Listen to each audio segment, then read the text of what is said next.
I like these trees with the really pale green leaves. Yeah, those are really nice. Yeah. Oh yeah, they're like silver. Oh wow. So there's like this drop where the water, it's just a small drop, but it's got all the rock, and then it's making a riffling sound when the water goes down, and then there's a little land barrier. Oh, and it's really cool. There's a bunch of bird sounds. Whoa, that's steep. Dragonfly. And there's a bunch of dragonflies. What do you think? I think it's really pretty. I really like the trees there, and I really like the sound that the water makes too. Yeah.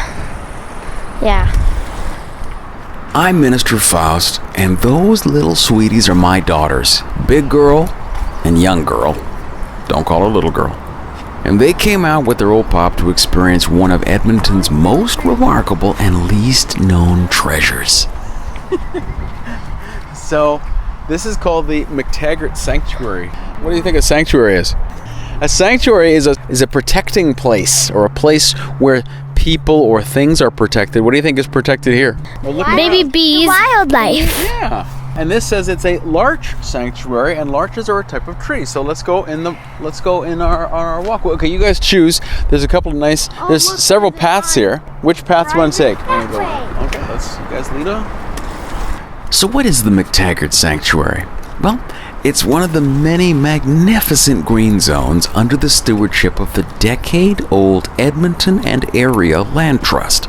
Okay, that name is kind of plain, but the names of the preserves under its protection sound like they're from a fairy tale or a fantasy novel. Glory Hills, Bunchberry Meadows, Ministic, Golden Ranches, and a whole bunch more. But on this adventure day with my sidekicks, we're at the only EALT preserve inside Edmonton city limits. It's the McTaggart Larch Sanctuary, which is at the South White Mud Creek Ravine between Century Park and Rabbit Hill Road. So we parked next to the 23rd Avenue overpass and went to explore the McTaggart's 24 hectares of beauty. What's this place called? Canada Trust something. As you look around, we just left the parking lot. What are you guys looking at? What do we see here? Well, there's a lot of trees and purple flowers, and there was the yellow flowers. And there's a birdie. What kind of bird? Maybe a duck.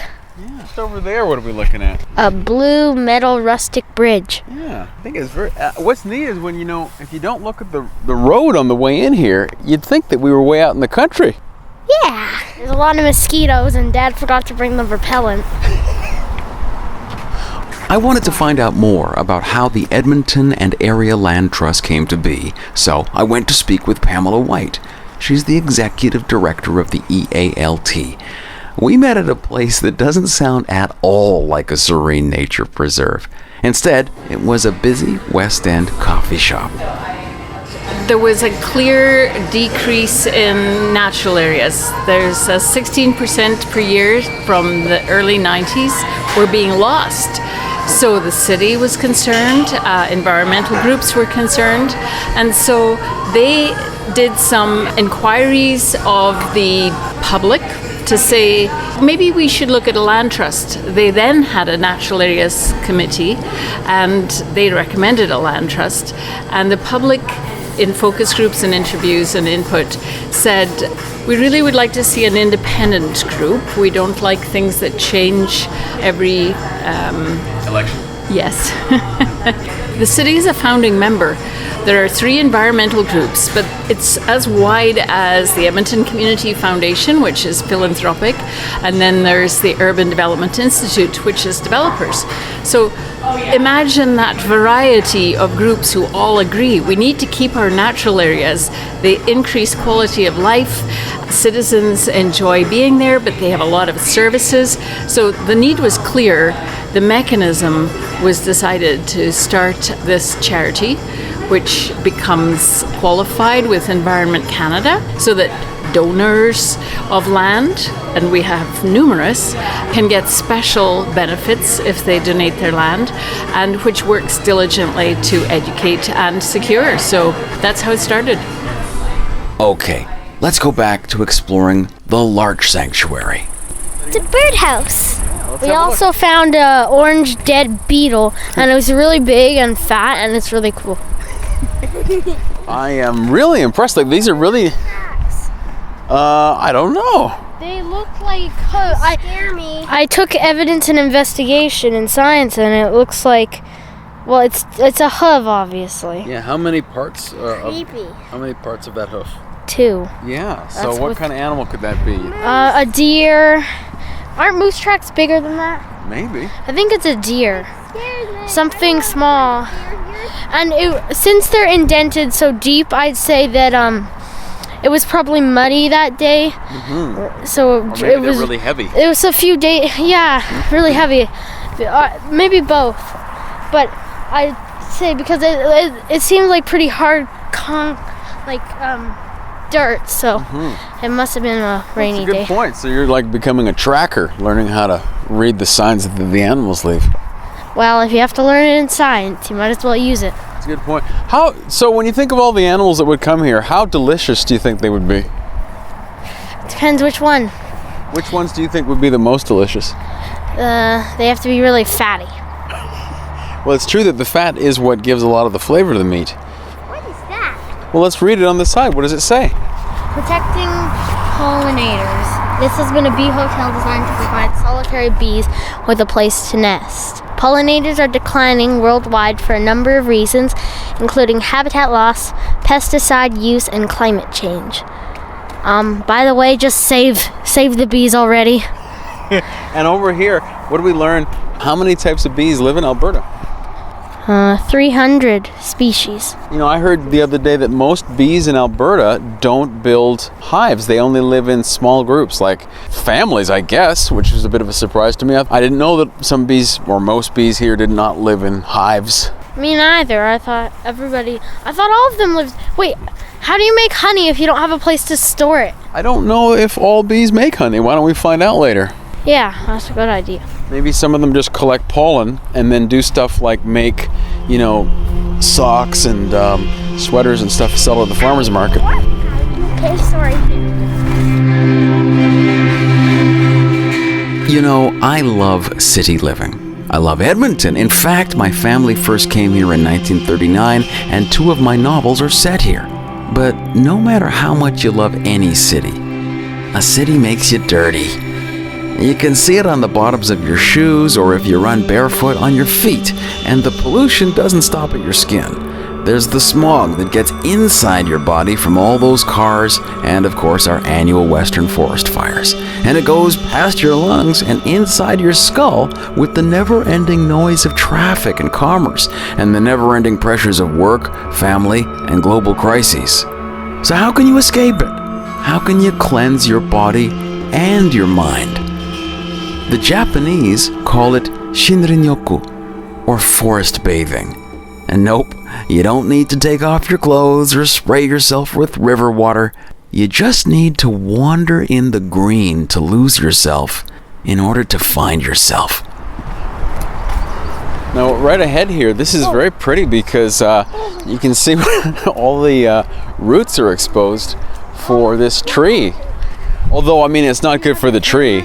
It reminds me of a grandfather tree from like a movie or something.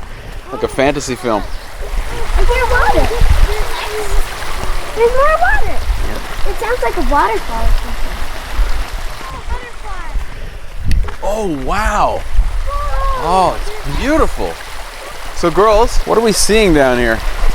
Well, we're seeing a river with like lots of rocks and making the ripple sounds. And there's some plants down there. It's pretty cool looking. It's beautiful. Can I go down there? It doesn't look like chocolate milk anymore. No, it's more like root beer. As long ago as 2001, the American Psychological Association published its findings that green is good for you. Tests showed that 40 minutes of walking in green areas, as opposed to walking city streets or quiet reading or listening to music, decreased anger, increased pleasant emotions, and improved concentration. And as the APA reported, quote, children who live in greener environments have a greater capacity for paying attention and are better able to delay gratification and inhibit impulses. I hope that one impulse they don't inhibit, though, is climbing trees or splashing about in the water.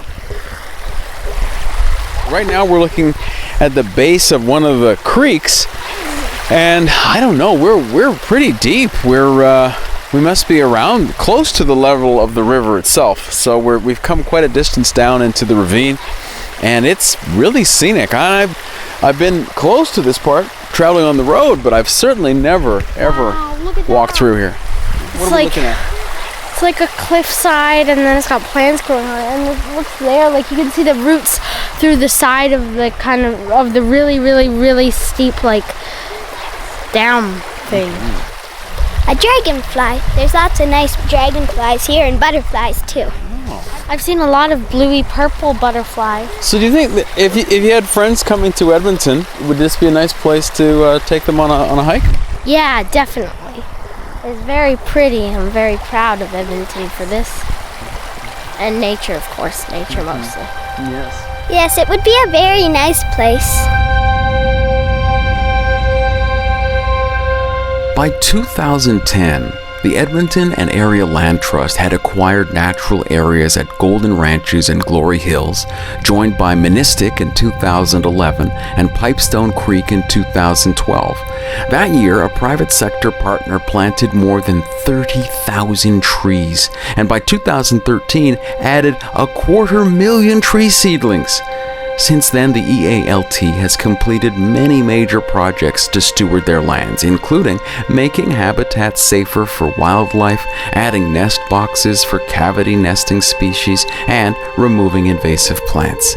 EALT is also very engaged in outreach, having added its interpretive Go Wild for Geocaching program, convened bee hotel workshops, erected numerous bee hotels on public and private land around Edmonton to cultivate solitary bee habitat, generate awareness of the importance of pollinators, and conserved 30 hectares of the Smith Homestead in the Beaver Hills International Biosphere Reserve and 300 hectares of Parkland County's environmentally sensitive Devon Dunes habitat. With 12 conservation zones now under its protection, the EALT also partners with students and elders at Amiskwaci Academy and MacEwan University's Aboriginal Studies program to work on Cree names for some of the Land Trust's conservational preserves.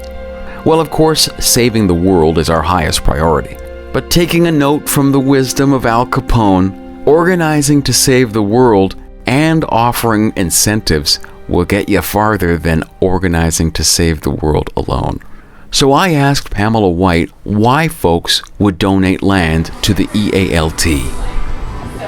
For the donor, if you have ecologically valuable land, that just means that it's natural and donated. Environment Canada, through an arrangement with the CRA, has an ecological gifts program.